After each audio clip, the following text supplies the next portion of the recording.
subscribe. Hello mga kahugot! Welcome po muli sa Bono's Love Tube para po sa ating programang DKB, Dear Kuya Bono. Lahat naman siguro ng umibig ay nakaranas maiwan. At ang bawat pag-iwan ay bumuo ng isang kwento. At kasama dito ang kwento ni Darian. Pero bago ang lahat, happy birthday muna kay Isaac, ang forever ni Darian, na siyang may-ari ng kwentong inyong matutuhan ngayon. At saka happy mansari din sa inyo. I guess it's your 3rd anniversary, tama ba ako? Or 4th? Anyway mga kahugot, narito na ang kwento ng buhay at pag-ibig ng kahugot nating si Darian. Hatid ng DKB, Dear Kuya Bono ng Bono's Love Tube, the Kahugot YouTube channel.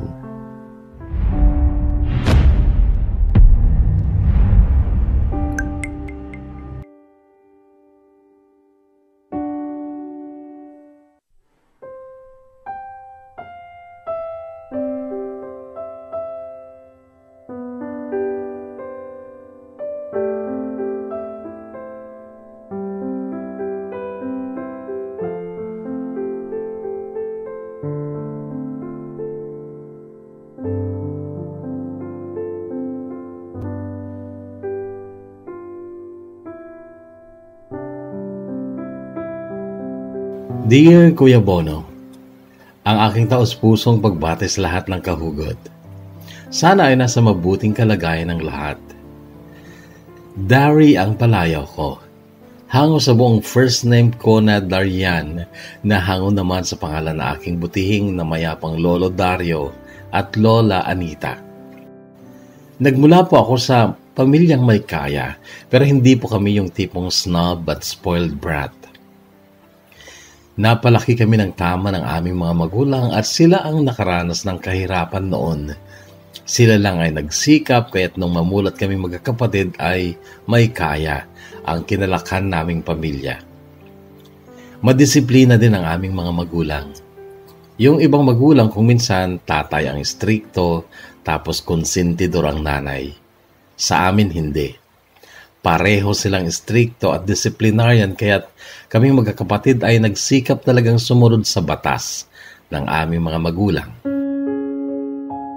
Kapag oras na ng uwian, dapat uuwi kami at bawal ang makitulog sa bahay ng kaibigan o barkada. Kami din yung pamilya na nagdadasal bago kumain kahit hindi kami INC. At lagi kami nagsisimbang magkakasama, buong pamilya. Ang 3 kong kapatid na sina Kuya Baste at ang sumunod sa akin na si Carmon at ang bunso naming si Samantha ay mga perpektong anak. Sila yung never lumabag sa batas ng magulang namin.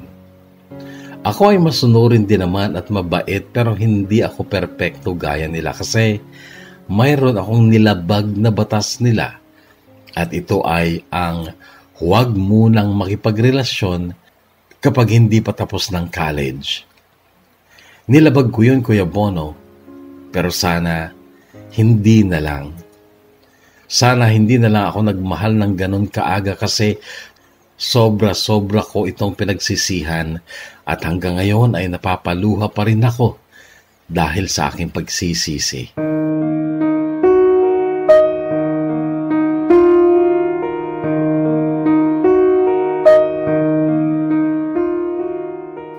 Grade 10 pa lang ako noon sa junior high ay nagka-boyfriend na ako kahit bawal na bawal pa. Siya ay si Isaac.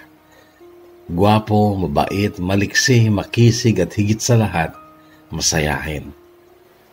Kumikero siya, Kuya Bono, at pinatunayan niya sa akin ang katapatan niya sa akin kasi mahigit 1 taon siyang nanliligaw. Nasagot ko lang siya noong birthday niya ng March 7, 2018. Biglaan yun kasi nawala talaga sa isipan ko ang pet siya ng birthday niya. Nagulat na lang ako nung lunch break sa school, bigla siyang nagyaya. Nasa classroom pa kami noon at MWF yun kaya kami na namang magkakaibigan ang nahuling lumabas ng classroom dahil hinihintay namin si Cedric na kaibigan din namin. Section 2 si Cedric at pag MWF ay physics ang subject nila sa last period at ang advisor nila ang kanilang teacher at matagal itong magpauwi. Kadalasan ay 12:15 na nagpapalabas kaya't hinihintay pa namin si Cedric kasi kasabay namin siyang kakain ng tanghalian sa aming paboritong karinderya sa labas ng school. Guys, magbo-blowout ako. Sagot ko ang lunch ng buong tropa. Sabi ni Isaac habang nakakabay kay Lolo Dario. Kaklase din namin si Dario pero dahil kapangalan niya ang lolo ko ay madalas ko siyang tawaging Lolo Dario. Bakit? Advanced graduation blowout mo, kuya? Tanong naman ni Sylvia na siyang candidate for valedictorian namin at pinakabata at pinakamaliit sa aming magkakaibigan. Nakasanayan ni Sylvia na tawaging kuya si Isaac at ate naman ang tawag sa akin. Birthday ko? Nakatawang sagot ni Isaac. Joke lang, alam ko. O eto ang gift ko sa'yo. Sabi naman ni Sylvia matapos kunin sa loob ng kanyang bag ang naka-gift wrap na regalo niya kay Isaac. Ayun sa akin, idadaan ko na lang sa inyo mamaya ha. Nakalimutan ko eh. Sabad naman ni Lizette na halos kapitbahay lang ni Isaac. O ikaw Dari, ilabas mo na yung binalot mo dyan. Kami kahapon pa namin na ibigay yung regalo namin kay Utol. Kantsaw sa akin ni Dario. Napangiti ako. Ngiting mapait. Hindi ako nakabili. Sorry, Isa. Hindi ko talaga naalala yung birthday mo. Okay lang. Huwag kang mag-sorry. Ano ka ba? Ayos lang kahit wala kang binalot na regalo para sa akin. Yun na lang, matamis mong oo ang regalo mo sa akin. Di ba guys? Paglalambing ni Isaac. Oo nga naman ate. More than a year na bumubuntot sa'yo si Kuya Isa. Perfect gift yung sagutin mo na siya ngayon. Sang-ayon naman ni Sylvia. Nakangiti ako noon at nakatingin sa gwapong mukha ni Isaac. At magsasalita na sana ako kaso inunahan niya ako. Ay wag pala. Wag mo muna akong sagutin. Bakit ayaw mo pa Utol? Mabilis na sabad ni Dario. Kasi ayaw kong sagutin niya ako dahil lang sa wala siyang regalo sa akin. Okay lang kahit mahigit 1 taon na ako naniligaw. Kaya kong maghintay kahit gaano katagal, Dari. Gusto ko, sagutin mo ako kapag mahal mo na rin talaga ako. Noon ay natahimik ang lahat na para bang naghintay sa isasagot ko sa sinabi ni Isaac. Lumapit ako sa kanya at ang sabi ko, ipikit mo mata mo. Utos ko sa kanya. Ngumiti muna siya bago pumikit nga at noong nakapikit na siya, Isa, happy birthday. Sabi ko tsaka ko siya dinampian ng halik sa pisngi. Matapos kong gawin yon ay biglang nag-ingay ang mga kaibigan namin. Nakinilig, mga tuwang-tuwa. I think that's the best gift ever, sabi ni Sylvia. Oo nga. Hindi mo mabibili ang kiss na yun, Utol. Segunda naman ni Dario at si Isaac ay humarang sa akin at ang sabi niya, kailan na nga birthday mo? May 9, di ba? Alam mo naman. Ay, oo nga pala, pero wala din akong material gift sa'yo sa birthday mo eh. Gaya lang din ang gift mo sa akin ang gift ko sa'yo. Ano? Loko ka? Oo nga, Dari. At pwede ngayon ko na din ibigay yung gift ko sa'yo. Advance. Loko mo, gusto mo lang makahalik eh. Sige na. Sige na nga. Pero sa pisngi lang ha. Yes! Palatak niya at akmang hahalik na siya sa pisngi ko noong bumungad ang pinakamaingay sa tropa namin. Si Cedric. At mabilis siyang yumakap kay Isaac. Happy birthday, Utol! Wala akong regalo sa iyo pero tandaan mo, mahal na mahal kita. Sabi niya tsaka hinagkan pa sa pisngi si Isaac. Let's go na! Sigaw ulit ni Cedric na noon ay nakaakbay na kay Isaac. Napasulyap sa akin si Isaac. Tinawanan ko na lang siya kasi hindi natuloy yung kiss niya sa akin.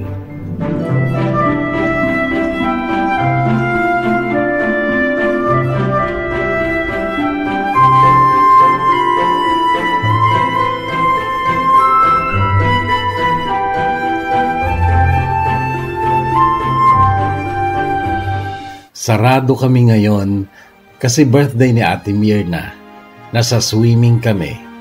Bukas na lang ulit kayo kumain dito. Salamat. Ganito ang nakasulat sa nakadikit na papel sa harap ng saradong Mirna's Eatery na paborito naming kainan tuwing tanghalian. Sa Jollibee na lang tayo, sabi ni Isaac na mabilis na kinontra ni Sylvia. May budget ka ba kuya? 6 tayo, baka naman magastos mo na ang allowance mo for the week. Wednesday pa lang ngayon. Oo meron, bahala na bukas. Tara na. Utol, ala ba kasing handa sa bahay nyo? Ba't di na lang tayo dun kumain? Sabad ni Dario. Meron naman, kaya lang, baka malate tayo sa first period. Okay lang. Kung gusto nga nyo, huwag na tayong pumasok eh. Sabad ni Cedric. Sabay-sabay kaming tumingin kay Sylvia noon na running for valedictorian at never pang nag-absent. Sige, okay lang. Para sa'yo kuya, a-absent ako. Sabi ni Sylvia, pero hinawakan ko sa braso sa Sylvia at ang sabi ko, hindi kailangan yun, Sylvia. Baka maungusan ka ni Marga pag nag-absent ka. Baka di ka na mag-valedictorian. Okay lang ate. At saka gusto kong maranasan ang umabsent at magpakasaya. Graduating na tayo sa junior high. Pero kahit minsan hindi ko na-experience ang magbulakbol. Don't worry about me. Okay lang ako kahit salutatorian or first honorable mentioned ako.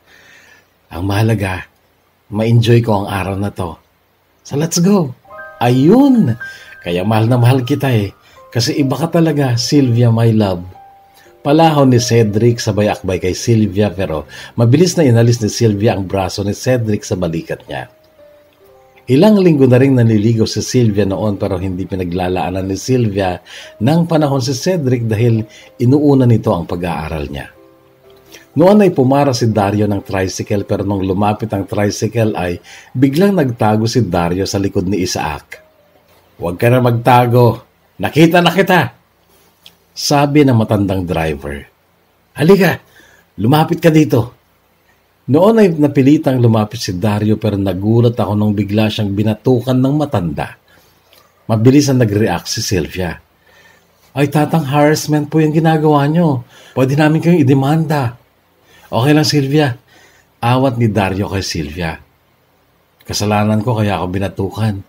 Tatang, quits na tayo ha. Wala na akong atraso sa'yo. O sige. Pero ngayon, magbabayad ka ng pamasahe ha. Opo, magbabayad po ako. Sagot ni Dario. Sumakay nga kami. 3 kaming babae sa loob ng tricycle. Sina Isaac at Cedric sa likod ng driver at si Dario ay sumampa sa carrier sa likod ng tricycle. Noon ay nagkwento ang matandang driver. Sumakay daw sa kanya si Dario ng gabi pero hindi nagbayad. Tumakbo daw ito at tinakasan siya. Ba't di niyo po hinabol?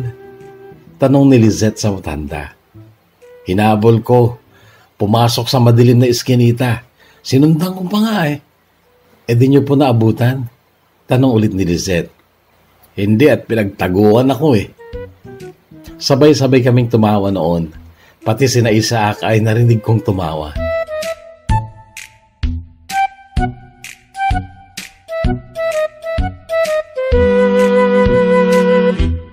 Pagdating namin sa bahay ni Isaac ay sinalubong kami sa pinto ng nakangiti niyang mama. Oh, pumasok kayo. Anak, kumuha ka muna ng sandwich at juice habang niluluto ng papa mo ang ulam nyo. Pabigla-bigla ka kasing mag-text eh. Kaya akala ko maghahanda din kayo eh. Sagot ni Isaac. Maghahanda kami pero pang 3:00 sana. Merienda na lang. Kung sana kanina ka pang umaga nag-text, di nakapagluto sana kami kaagad. Okay lang po. Sabad ni Dario. Hindi pa naman kami gutom eh. Utol, asan na yung sandwich? Sabi pa ni Dario na tinawanan ng mama ni Isaac. Samahan mo na ang kumuha, Dario. Utos ng mama ni Isaac.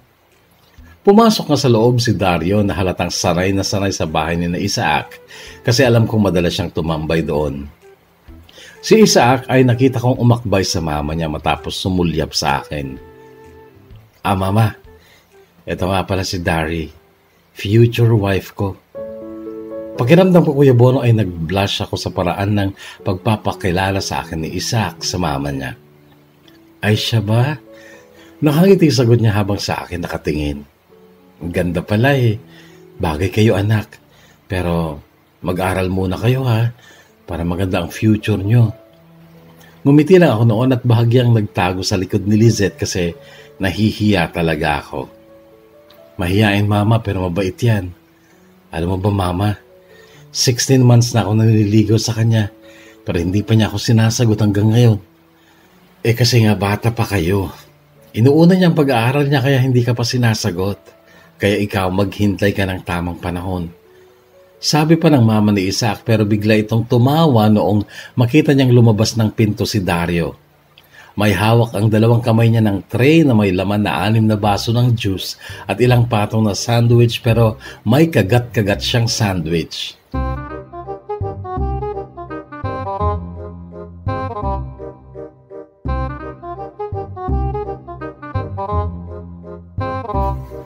Noon ay nagmerienda lang muna kami and after an hour ay tinawag na kami para kumain daw sa kanilang dining room. Pumasok na kami at nagkanya-kanyang upo na kami sa kanilang dining room pero nawawala si Dario kaya't hinintay pa namin. Maya-maya ay pumasok siya mula sa pinto ng kusina at may dala siyang bandihado na may lamang cake. Wala kala ko cake nung una pero binaliktad na tutong pala. Yung bandang ilalim ng kanin tapos tinurukan niya yon ng kandila. Ang lakas ng tawa ng mama ni Isaac nung makita niya ito. Happy birthday utol ko. Mag-wish ka muna bago mo i-blow tong cake ha. Sabi ni Dario at inilapit ang hawak niyang cake kuno kay Isaac. Noon bilang kasapakat lagi sa kabugukan ay sumakay naman si Isaac.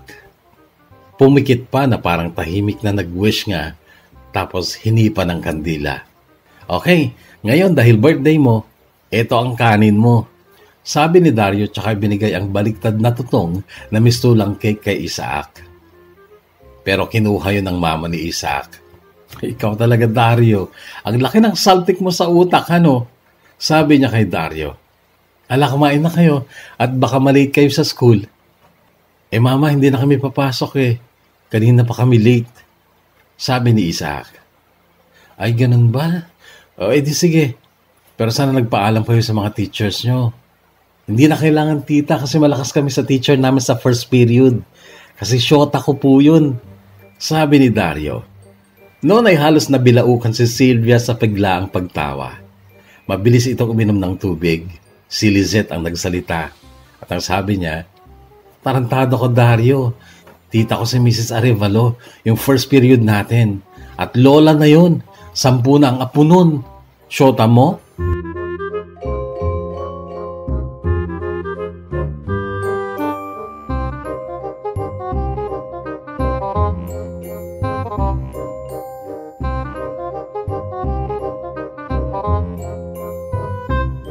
Pagkatapos namin kumain ay lumipat kami sa likod ng bahay ni na Isaac.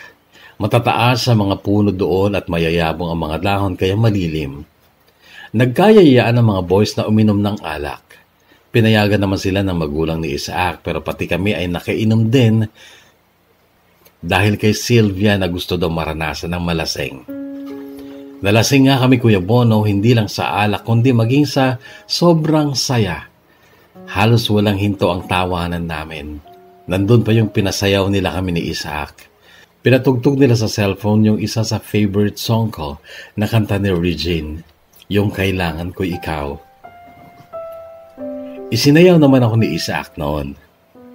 Kami lang dalawa ang sumasayaw habang sila ay sumasabay sa pagkanta ng Kailangan Ko Ikaw. Kaya lang inaalis ko lagi ang kamay ni Isaac sa bewang ko at nilalagay ko sa balakang ko kasi malakas ang kiliti ko sa bewang. Kaya lang napakakulit niya. Sinasadya niyang ibalik pa rin sa bewang ko ang mga kamay niya kaya't nakikiliti ako. May tama na kami noon. Mapungay na ang mga mata ni Isaac noon pero walang sawa itong nakatitig sa mga mata ko habang nakangiti. Ito yung pinakamasayang birthday ko, sabi niya. Talaga? Oo, kasi nandito ka. Kasama kita. Kasama ko kayo. Kung lalo ko pang pasayahin ang birthday mo, gusto mo? Paano?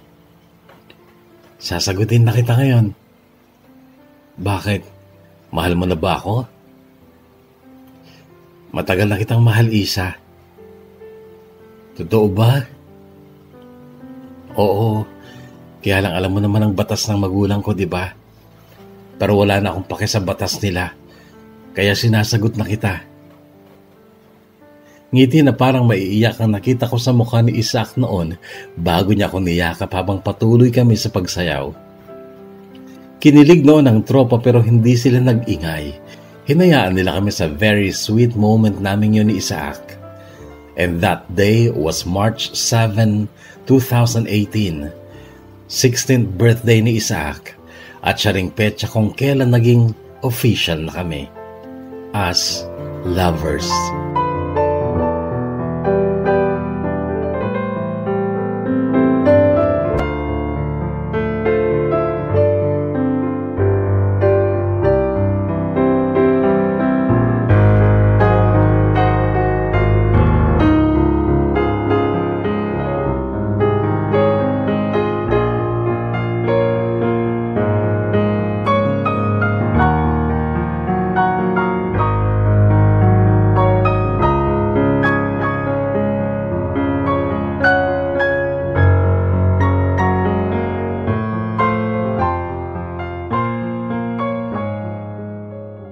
Naging kami nga ni Isaac nung 16th birthday niya pero malinaw ang usapan namin na as much as possible ay kami-kami lang muna ang nakakaalam at hindi rin kami magiging showy lalo na sa school kasi may mga kamag-anak din ako nag-aaral doon.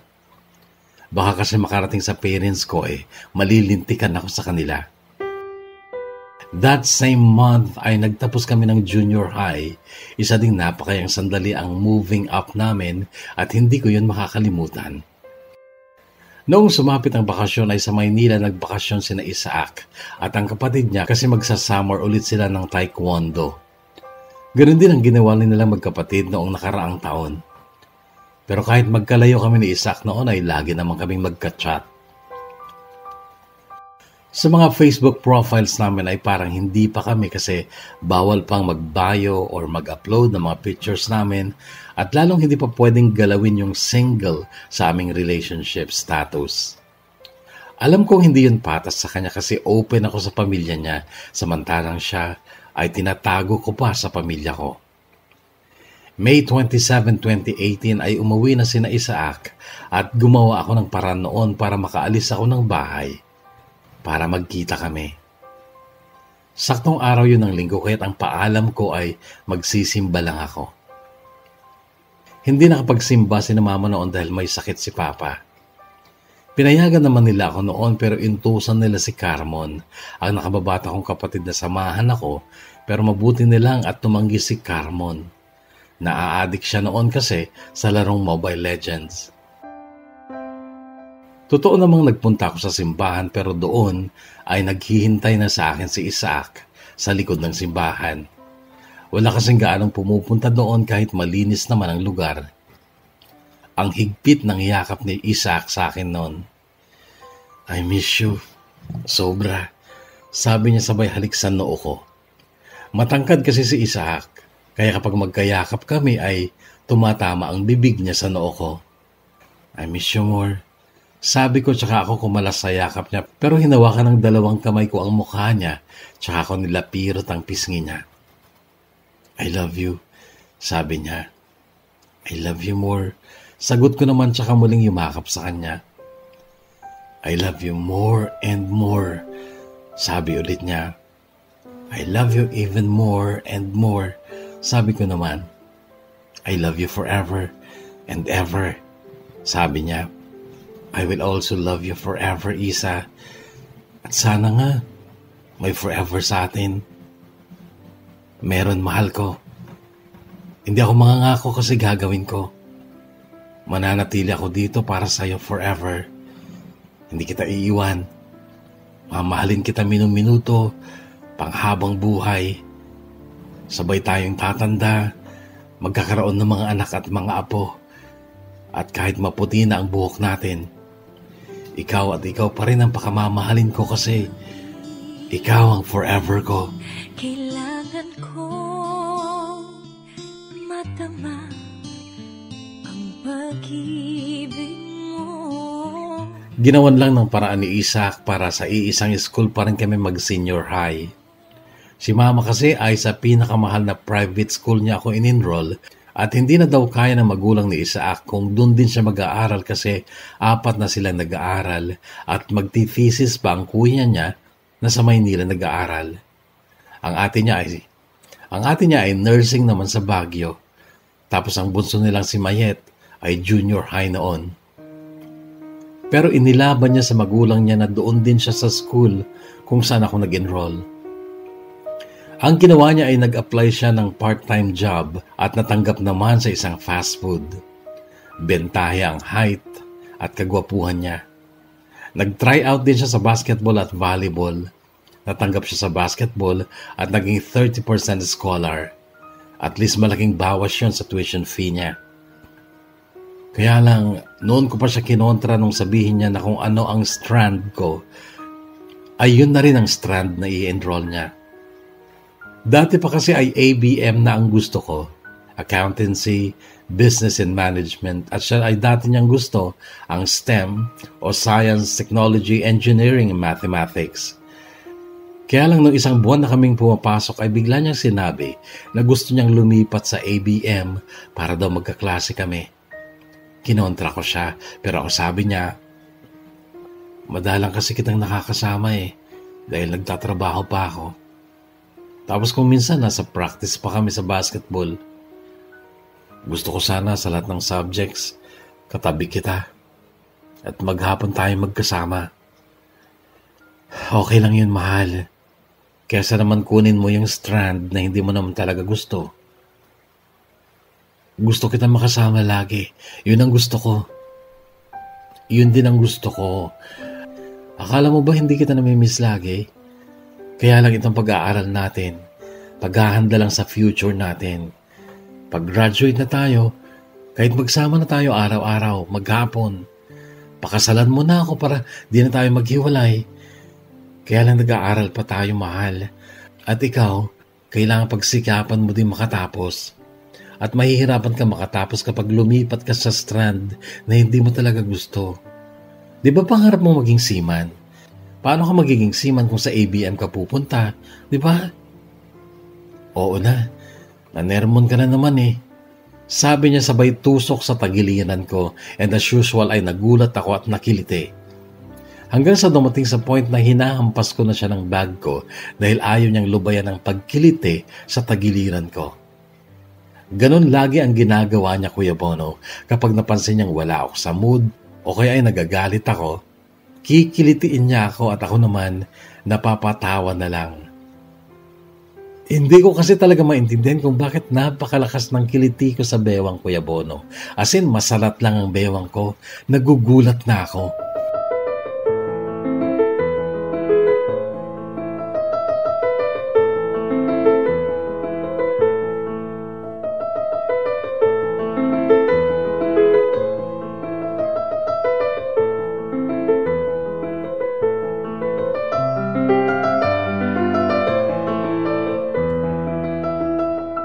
Pero ang totoo, miss na miss ko si Isaac kahit na sa iisang school kami pumapasok. Busy kasi talaga siya sa trabaho niya sa gabi at lagi siyang closing sa fast food. Sa umaga naman ay buong araw kami sa mga klase namin. Kung minsan napipilitan pa siyang gumising na madaling araw kahit puyat dahil may jogging o practice sila ng team niya sa basketball. Pumayat na si Isaac noon at nagkaroon na ng tagihawat ang dating makinis niyang mukha. Pero siya pa rin ang pinakagwapo para sa akin. Madalas sinasadya niyang dumaan sa tapat ng classroom namin. Titigil siya sa bintana sa pasilyo at titingin sa akin.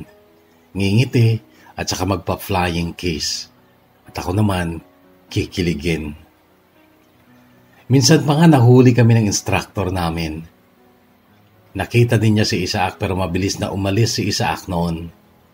Who's that? Tanong ni Sir. Boyfriend ko po. Nahihiya akong sagot. Wow, sana all may jowa, sabi ni Sir. Nakita ko siyang nag-flying kiss sa'yo. Ang sweet naman niya. Ngumiti na lang ako noon at di na nagsalita kasi hiyang-hiya ako dahil buong klase ang nakikinig sa mga sinasabi ni Sir. Matagal na kayo? Tanong pa niya. Nagkunwari akong hindi ko siya narinig kasi gusto kong tigilan niya na yung topic na yun tungkol sa amin. Darian, I'm asking you, matagal na kayo ng jowa mo? Hala sir, change topic na po, sagot ko. Bakit nahihiya ka? Kinahihiya mo siya, napakagwapo naman. Hindi ko siya kinahihiya, sir. Proud ako kasi siya ang boyfriend ko. And to answer your question, sir, 9 months pa lang po kami. March 7 po ang monthsary namin. Lecture na po tayo, sir. Okay. Good luck sa relationship nyo. SS na lang sa inyo. Stay strong.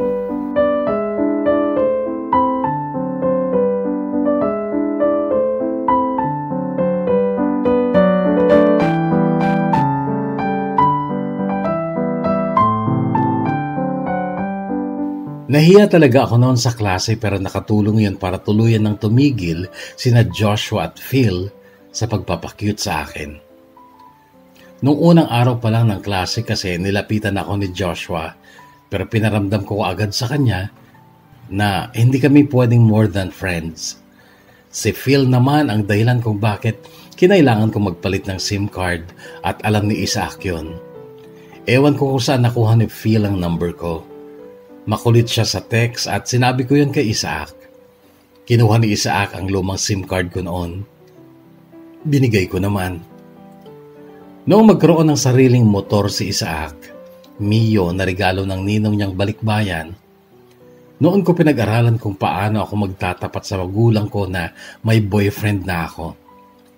Gusto ko na talagang umamin sa kanila at gusto ko na rin ipakilala si Isa sa kanila para maging legal na rin kami sa family ko. Sabi kasi ni Isa nung araw na yon na nasa kantin kami ng school, di man lang kita maisakay sa motor ko. Alam mo, pangarap ko na sana hatid sundo kita sa bahay niyo. Aangkas ka sa akin, sabay tayong papasok, tapos sa hapon, ihahatid muna kita sa bahay niyo bago ako pumasok sa trabaho ko. Gusto ko rin yun mahal kaso kailangan muna kitang illegal sa parents ko bago mangyari yung gusto mo. Hatid sundo kasi kami ng bunso namin ng isang sasakyan ni Papa na dinadrive ng uncle namin. Siya ang naghahatid sundo sa amin. Si Carmon naman ay sumasabay sa motor ng kaklase niyang kapitbahay lang namin. Kailan kaya kita maiaangkas? Tanong pa ni Isaac noon. Ngayon kung gusto mo. Ihatid mo ako sa department namin. Biro ko sa kanya. Noon ay umiti siya at alam kong papatulan niya ang biro kong yon. Umalis nga siya para kunin ang motor niya. Tawa ko ng tawa kasi ang lapit lang ng department namin mula sa kantin. Hinabol pa siya ng gwardiya na pumipito noong ipasok ni Isaac ang motor niya sa koridor papunta sa room namin. Tinginan din ang lahat kasi bawal talaga sa pasilyo ang motor pero tinawanan lang niya ang mga ito. Joyride sabi sa akin ng isang kaklase kong lalaki noong papasok na ako sa room namin. Hindi ko nila siya pinansin. Hindi ko sila pinansin lahat kasi ang alam ko masaya ako. Wala akong pake sa kanila kasi masaya ako.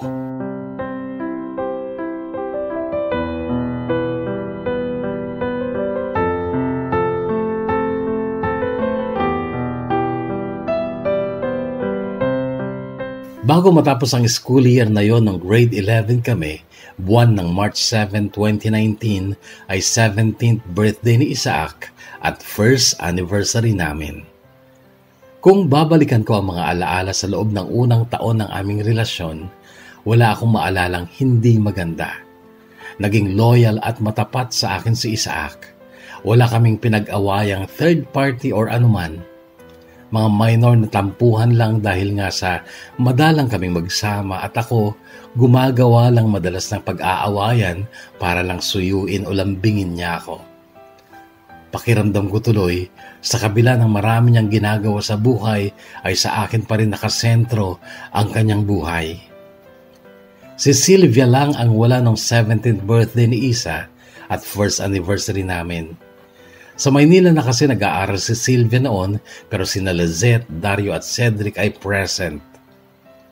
Kami-kami lang ulit noon. Liban lang sa isang bagong kaibigan at katrabaho ni Isa na si Jetron. Ewan ko kung bakit miss na miss ko si Isaac nung araw na yun, Kuya Bono. Sa kanya lang nakatuon ang mga mata ko at kapag tatabi siya sa akin ay umaakbay o yumayakap ako sa kanya. At hindi ako pumayag na hindi siya makasama ng matagal, kaya't nung magyaya silang uminom bandang 4:00 ng hapon ay sumigi ako, kahit na dapat ay nasa bahay na ako ng 5:30. Ang ginawa ko noong 5:30 na ay pinatay ko ang cellphone ko para hindi ako matawagan ni na mama. Alam kong mali yun para sa isang mabuting anak, pero mabigat talaga sa loob ko ang umalis at iwanan si Isa sa birthday niya. Gusto kong naroon ako sa tabi niya at kasama niya ako magsasaya. Nalasing ako, Kuya Bono, at hindi na ako nakauwi ng bahay. Naalala ko pa kung paano ko kargahin ni Isaac nung ipasok niya ako sa kwarto niya nung magmamadaling araw na. Pati nung ihiga niya ako sa kama niya, kaya lang bigla akong nasuka nung nakahiga na ako at nasukaan ko ang damit ko. Dahil doon ay sinabi ko kay Isa na dalhin niya ako sa banyo nila. Doon ay itinapat ko ang ulo ko sa shower at malaking ginhawa ang dulot sa katawan ko ng malamig na tubig. Parang kaagad ay napawi ang kalasingan ko. Pinanood lang ako ni Isa kahit nang hubarin ko ang damit at pantalon ko. Kaya lang napatunayan ko noon na talagang makapangyarihan ang alak. At kahit sino mang matinong lalaki ay mawawala sa katinoan kapag nakakita ng babaeng hubad habang nakainom. Nilapitan ako ni Isaac at niyapos niya ako. Patuloy ang shower sa pagbuhos ng tubig kaya't nabasa na rin siya. Ako ang nagtanggal ng t-shirt niya hanggang sa pati short at brief niya ay hinubad na rin niya. Napaigtad ako sa gulat nang may tumusok sa tapat ng puson ko. Napaatras ako at doon ay nakita ko ang malaki at galit na junjun ni Isa. Muli akong niyakap ni Isaac at siniil ako ng halik habang patuloy ang pagtulo ng tubig mula sa shower. Pero pareho kaming natigilan nung magsalita ang mama niya mula sa kusina. Isa, ikaw ba'y nasa banyo? Opo, sagot ni Isa. Dahil doon ay tinigilan muna namin ang maalab ngunit basang tagpong yon. Nagsabon kami at nagbanlaw at pagkatapos nun ay bumalik kami sa kwarto ni Isaac at doon ay natuloy ang pagpapaunlak namin sa init ng aming katawan. Oo, alam kong mali yun, Kuya Bono, pero sa totoo lang, hindi pumasok sa isipan ko ang tumanggi na angkinin ako ni Isaac. Pero kung pwede lang sanang umayaw noong sinimulan akong pasukin ni Isa. Tinutulak na mga kamay ko ang katawan niya sa ibabaw ko dahil parang hindi ko kakayanin ang matinding hapdi at kirot. Kaya lang desidido siya kaya't tiniis ko na lang ang noong una ay mahapdi. Pero paglaon ay luwalhati na.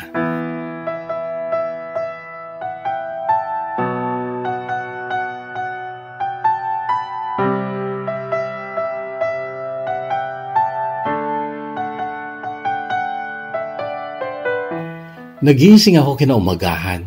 Wala na sa tabi ko si Isaac. Morning shift siya sa trabaho noon dahil nakipagpalit siya ng chef para sa birthday niya. Dapat kasi ay closing si Isaac noong birthday niya. Nahihiya akong lumabas ng silid ni Isaac noon. Nakita ko ang cellphone ko sa mesa sa tabi ng kama pero takot akong buksan yon. Alam kong puno yun ng text mula sa magulang ko. Tinungo ko ang banyo ni Isaac at sa kusina ay naroon ang mama niya. Ay, gising ka na pala. Halika na't kumain ka na ng almusal. Binilin ka sa akin ni Isa. Sige po, babanyo lang po ako. Noong kumakain na ako ay umupo rin ang mama ni Isaac sa isang upuan paharap sa akin. Mahal na mahal ka ng anak ko, Dari. Lahat ng ginagawa niya para sa'yo. Alam mo, Naawa na rin kami sa kanya dahil sa pagtatrabaho niya habang nag-aaral. Ang laki na nga pinayat niya eh. Pero wala kaming magawa dahil talagang mahigpit ang budget namin sa ngayon. Oo nga po eh. Awang-awa din po ako sa kanya. At nakukonsensya po ako kasi pinilit niyang mag-aral sa school kung saan ako nag-aaral para lang magkasama kami. Huwag kang makonsensya, Dari. May maganda namang naidulot yun sa kanya. Nakita mo, napaka-responsable niya. Naiwas na siya sa barkada. Bilib nga sa kanya ang papa niya at ang kuya niya eh. Hindi raw nila inakala na makakaya ni Isa ang pagsabayin ang trabaho at mag-aaral. At dahil yun sa'yo, Dari. Nakangiting kwento ng mama ni Isa. Ngumiti lang ako, pero yun ang huling ngiti ko nung araw na yun dahil pag-uwi ko ng bahay, umugong ang buong kabahayan namin sa lakas ng boses ni na mama at papa sa pagsermon sa akin. Lubha daw silang nag-alala. Si papa daw ay nagpunta pa sa police headquarters upang i-report ang pagkawala ko. Akala ko noon na itutuloy ni mama ang amba niyang sampal sa akin pero pinigilan siya ni papa. Pinakinggan ko lang sila. Pero hindi ako nagdahilan at lalong hindi ako umamin ng tungkol sa nangyari sa amin ni Isaac. Pinanindigan ko ang pagsisinungaling ko na sumama lang ako sa birthday ng kaklase ko at naluobat ang cellphone ko. At sa paulit-ulit nilang tanong sa akin ay yun ang sinasagot ko.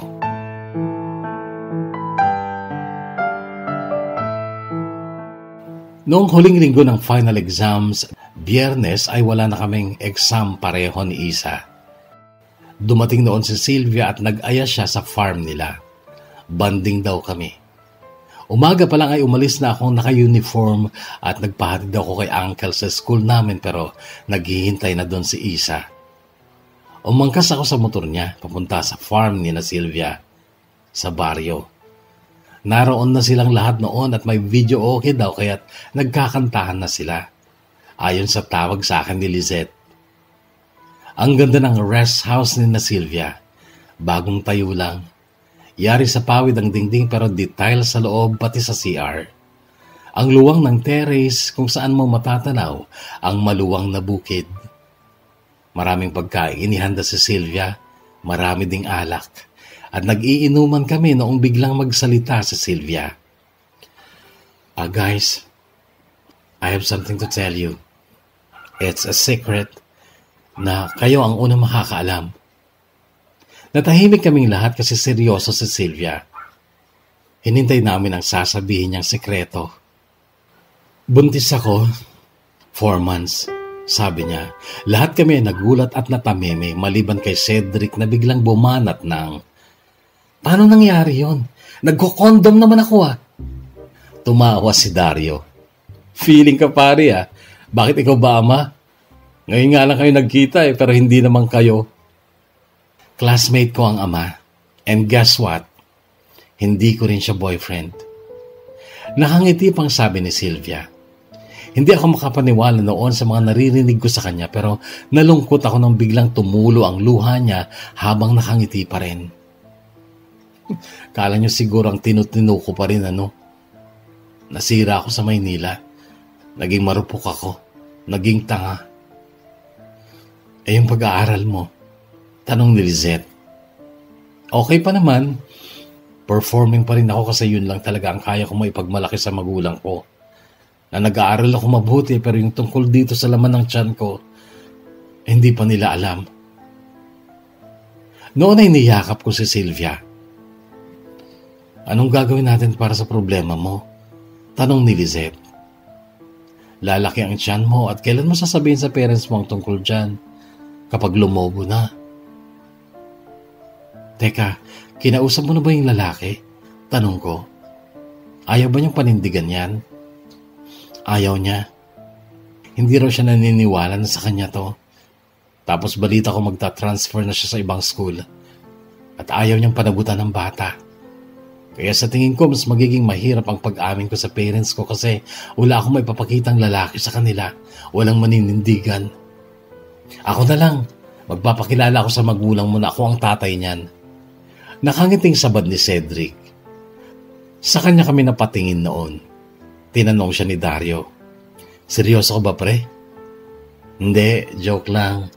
Masyado tayong seryoso eh. Sagot ni Cedric. At na-disappoint kami sa sagot niya ngayon. Ako seryoso ako. Kaya kitang panindigan, Sylvia. Kung gusto mo. Seryosong sabi ni Dario. Sa kanya naman nalipat ang tingin namin. Bakit mo naman gagawin yan, Dario? Tanong sa kanya ni Sylvia. Dahil mahal kita. Mahal na mahal kita. Noon pa. Nagulat kaming lahat noong mamula ang mukha ni Dario at kasunod nun ay tumulo ang luha niya. Hindi ko lang sinasabi kahit kanino kasi masyado akong alangan sa'yo. Matalino ka, mayaman. Ako, galing sa isang pamilyang isang kahig, isang toka. Kaya hindi na ako nag-try na manligaw sa'yo. Tsaka akala ko, seryoso si Cedric sa'yo. Di naman pala. Noon ay lumipat ang tingin namin kay Sylvia na lalo pang napaluha at nagulat din kami nung magsalita siya. Ba't ngayon mo lang sinabi yan, Dario? Bakit ngayon lang? Noon pa rin kita gusto. Mula pa nung grade 8 tayo.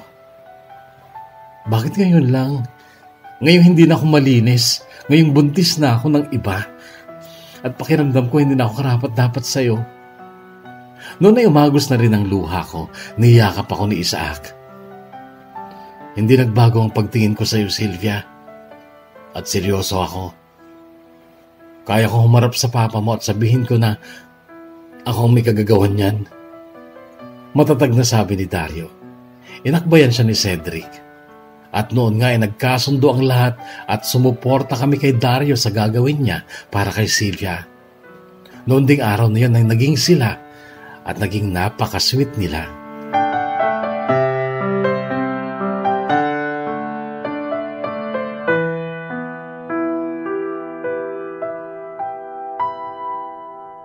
Nagkainuman ulit kami noon, Kuya Boro, pero si Sylvia ay hindi pinayagan ni Dario na uminom ng alak dahil makakasama daw sa baby nila. Ako, uminom ako ng konti pero matapos kong tumagay ng kalahating baso ng beer, ay naramdam kong kailangan kong umihi. Nagpaalam ako sa kanila na magbabanyo lang ako. Pero paglabas ko ng banyo ay nasa pinto si Isaac at mabilis niya akong niyakap at hinalikan. Hanggang sa hilain niya ako sa isang kwarto ng rest house at doon ay may naganap ulit sa amin. Noon ay hindi nag-aanong mahapdi, Kuya Bono, at aminado akong natangay na din ako ng lubusan. Paglabas namin ng kwarto at sa terrace ay tinginan sila sa amin. Pero walang nagsalita. Si Isaac ang nagsalita. Guys, gusto ko na rin maging ama. Kaya nga ang tagal niyo sa loob eh, sabi ni Cedric. Kaya nga, sinasabi ko lang kasi baka iniisip niyang wala pang nangyayari sa amin ni Mahal. Handa rin akong panindigan siya kapag napuruhan ko siya. Sabi pa ni Isaac. Teka nga, sabad ni Lizette. Ang alam ko ako ang chief dito eh. Ako yung malande. Pero bakit ako pa itong walang experience sa ganyan? And guys, sigurado po kayo sa ginagawa niyo? Naloloka lang ako. Ikaw, Sylvia, ang tinutinu mo. Ikaw ang pinakamatalino sa atin. Ikaw din, Dari. Sa family background mo, parang hindi ka dapat ganyan. At ako nagaling sa broken family at may pinakamaraming ex. Bakit ako pa ang virgin?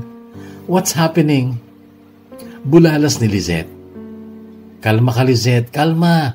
Hindi lang ikaw ang virgin dito. Ako din. Virgin pa ako sa puwet. Sabad ni Cedric na tinawanan naming sabay-sabay.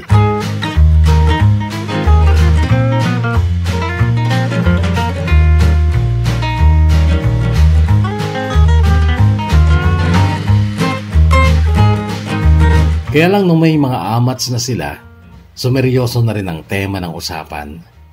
Si Isaac ang nagsalita. Alam nyo, liban kay Lizette, lahat tayo dito, 17 years old pa lang. Pero ako, ang dami kong natutunan mula nung mag-working student ako. Naging independent ako at alam ko, kaya ko nang buhayin si Dari. Pagkatapos natin ng senior high, magti-TESDA na lang ako. Tsaka ako magpapatulong sa tito ko sa Qatar. Abroad na lang ako. Alam kong mahirap sa simula pero naniniwala ako na matutupad ang lahat ng pangarap ko para sa amin ni Dari. Ano ba yung pangarap mo, utol ko? Tanong ni Dario na noon ay nilalaro-laro ang buhok ni Sylvia.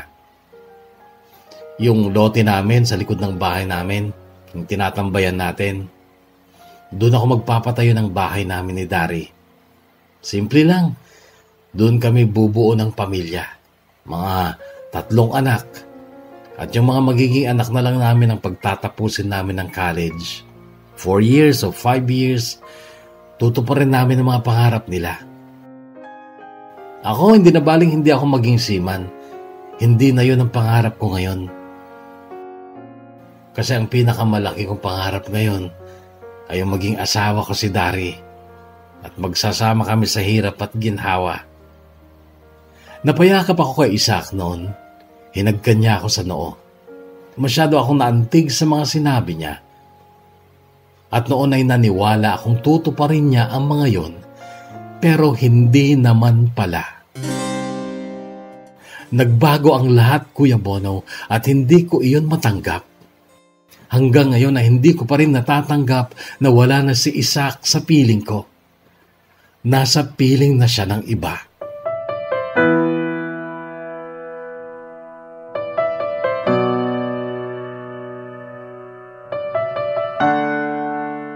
Ganito ang nangyari. Noong araw na yun na nagbanding kami sa farm nila Sylvia. Pagkatapos nun ay umuwi ako ng pasado 7:00 ng gabi dito sa bahay. Siyempre, kinwestiyon ako ng mga magulang ko. Bakit ako late? Naamoy din ako ni Mama. Amoy alak daw ako. Noon na siya hindi nakapagtimpi, talagang tinuloy niya na ang sampalin ako. Kung hindi ka nahihiya sa amin ng papa mo, sa mga kapatid mo sana mahiya ka, Darian.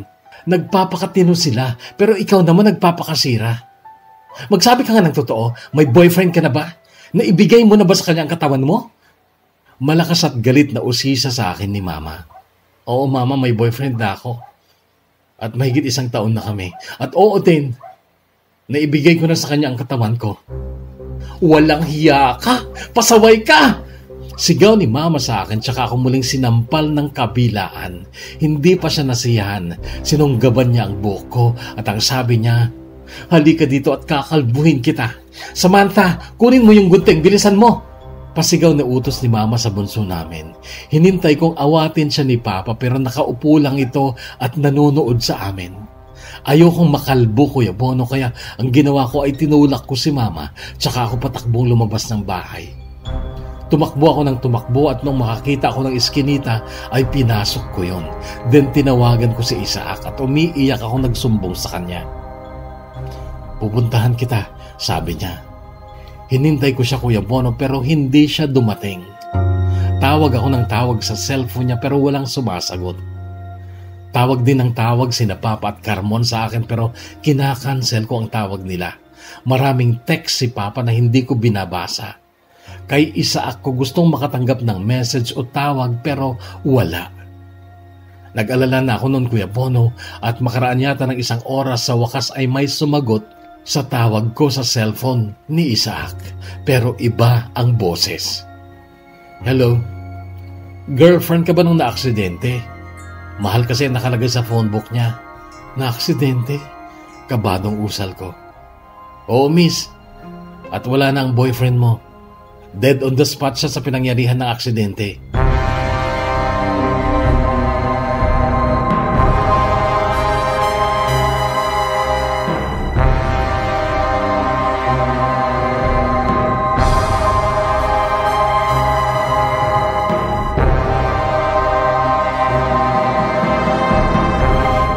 Nanginig ako nun, Kuya Bono, at parang nawalan ng lakas.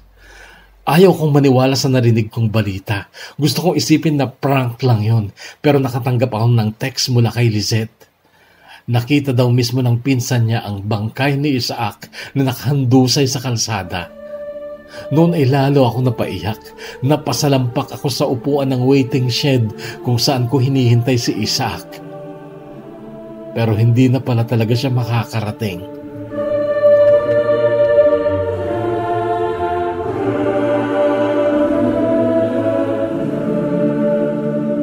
Nasa bahay na ako ni Isaac noong sagutin ko ang tawag ni Papa, pero umiiyak ako.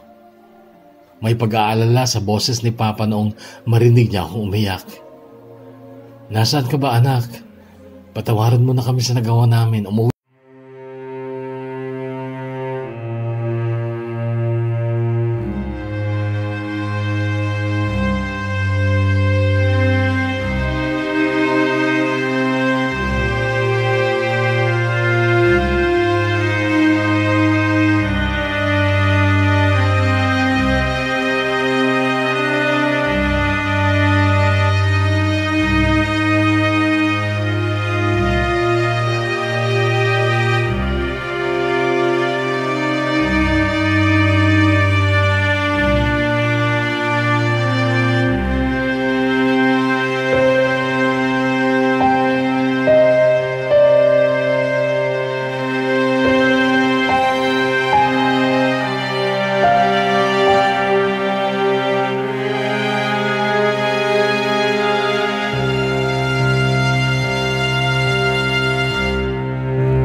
Kasama ko ang mama niya nang dumating si Lizette at Dario, at nasa pinto pa lang sila ay pumalahaw na ng iyak si Dario. Utol ko! Utol ko! Putang ina naman, bakit sa inyo pa nangyari to? Bakit sa iyo pa nangyari to, utol ko? Umiiyak niyang sigaw habang yakap-yakap ang kabaong ni Isaac.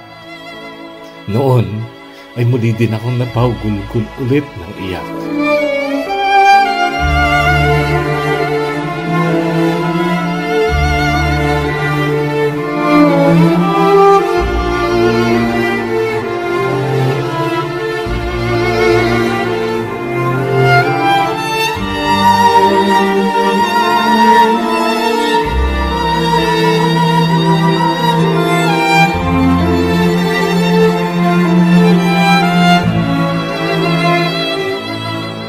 Mas madalas akong umiyak kaysa sa mama ni Isaac kasi sa totoo lang nakukonsensya ako at sinisisi ko ang sarili ko sa nangyari kay Isa.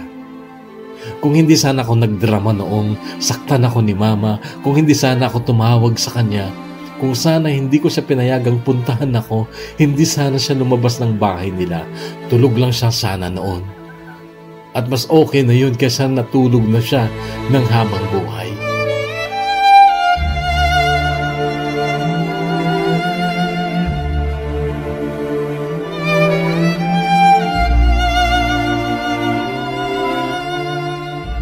Sinabi ko sa mama ni Isa na nakukonsensya ako at sinisisi ko ang sarili ko, pero ang sabi niya, "Huwag mong sisihin ang sarili mo, Dari. Lahat na nangyayari sa buhay natin ay kagustuhan ng Diyos. Talagang oras na lang talaga siguro para bawiin siya sa atin."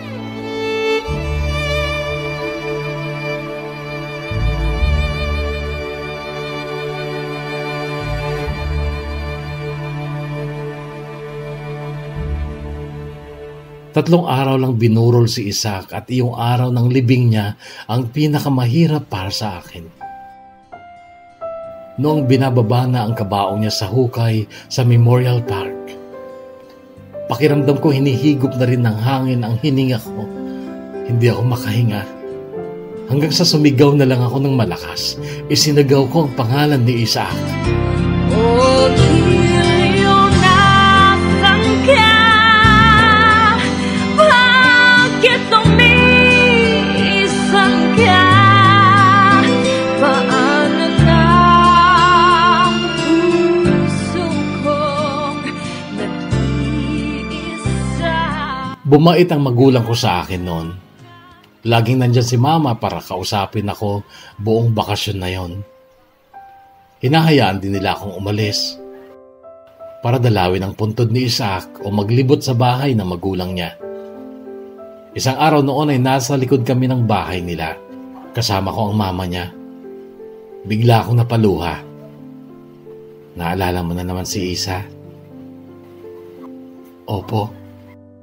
Dito daw po kasi sa lote na to, magpapatayo siya ng bahay namin. Dito daw po kami bubuo ng pamilya. 3 anak na pagtatapusin namin ng college. Ang damot naman ng Diyos. Di man lang niya tinupad yung pangarap namin. Simple lang naman yun. At mabubuti naman yung kaming tao. Lalo na si Isa. Pero bakit siya pa?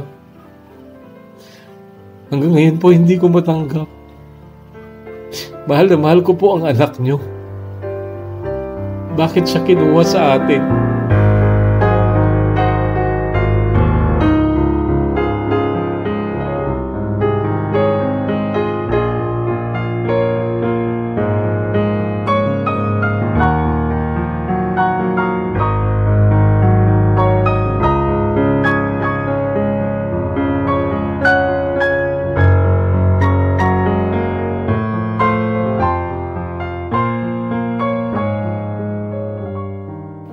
Mahirap umahon mula sa pagkakalugmok sa kalungkutang yun, Kuya Bono.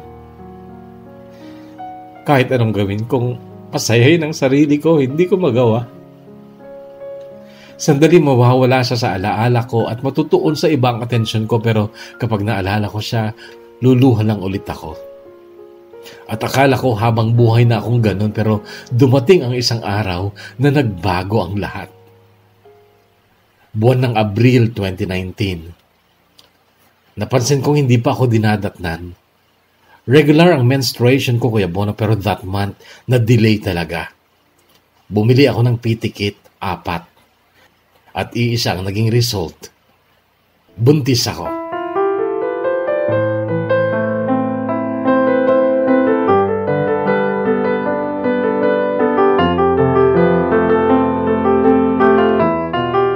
At sa halip na matakot ay natuwa ako. Sinabi ko kaagad kay Mama.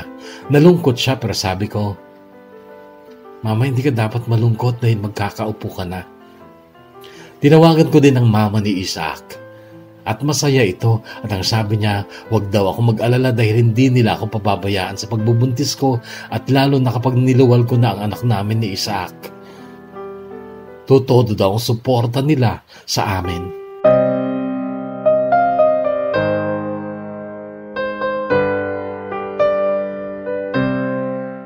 Nag-enroll pa rin ako, Kuya Bono, kasi hindi pa naman halata ang tiyan ko noon. Sabi ko kailangan ko magtapos para sa mga anak ko. Mga kako, kasi later on ay nalaman kong kambal ang nasa sinapupunan ko.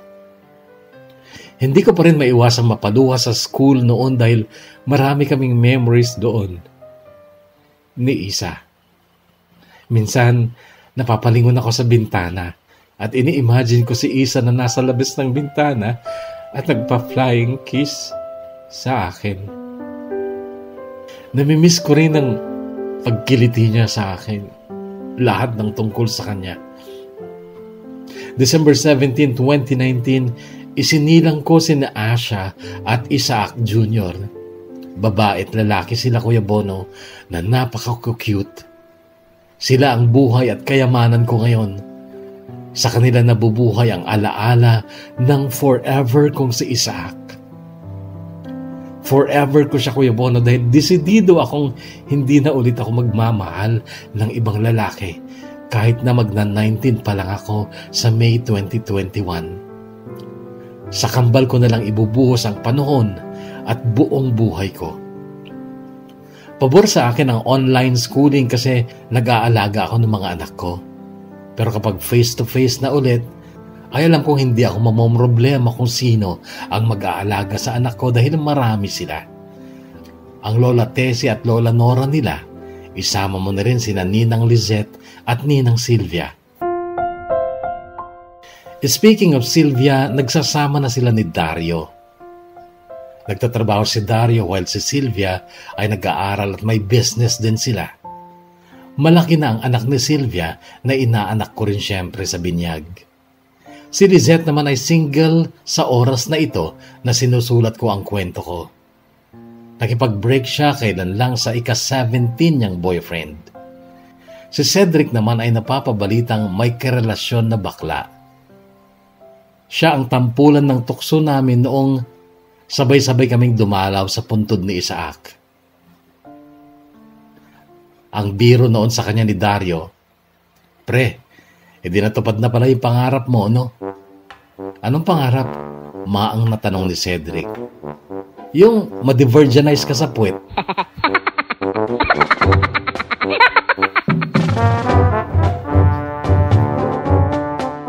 Masaya na ulit ako, Kuya Bono. Tanggap ko na nasa piling na ng iba ang mahal ko. Si Isaac. Nasa piling na siya ng Diyos. At habang naghihintay ako na muli kaming magkasama, ay aalagaan at mamahalin ko lang muna ang mga anak niya. At sisikaping mabigyan ng magandang kinabukasan gaya ng pangarap ni Isaac para sa kanila. Hanggang dito na lang, Kuya Bono, ang kwentong ito ng buhay ko. Maraming salamat sa pagbabasa and thank you din sa mga makakarinig nito. Lubos na gumagalang at nagpapasalamat. Darian. Kailangan ko ikaw dito sa piling ko. Kailangan ko matama ang pag-ibig mo sa bawat oras na di ka nakikita. Para bang kay bigat ng nadarama o giliw nasan ka? Bakit lumisan ka? Paano na puso kong nag-iisa?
Nag-iisa.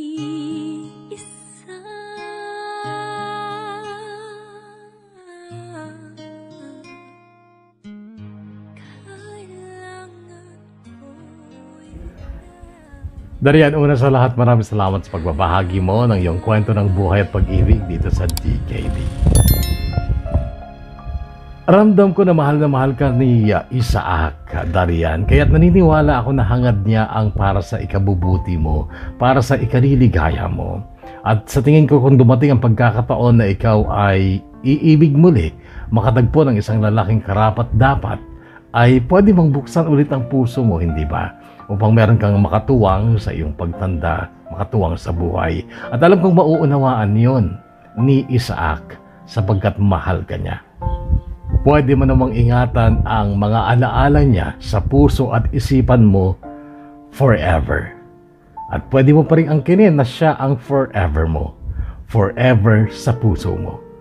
Muli, maraming salamat for sharing your story to DKB, Dear Kuya Bono ng Bono's Love Tube at sa lahat ng mga kahugot. Thank you so much sa mga muling umantabay at naglaan ng oras para sa ating programa. Hanggang sa muli tayo magkakarinigan para sa panibagong kwentong hatid ng DKB, Dear Kuya Bono ng Bono's Love Tube, the Kahugot YouTube channel. Ingat kahugot, stay safe. God bless us all.